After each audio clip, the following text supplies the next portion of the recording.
Hello అందరికీ. చాలా ఈజీగా, టేస్టీగా, సింపుల్‌గా పచ్చికారం ఎలా చేసుకోవాలో చూద్దామండి. అసలు ఈ కారం అయితే చాలా బావుంటుందండి.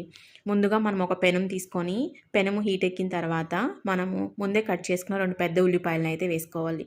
మనం తినే కారాన్ని బట్టి పచ్చిమిర్చి అనేది యాడ్ చేసుకోవాలండి. 2 టమోటాలనైతే కట్ చేసి వేసుకోవాలి.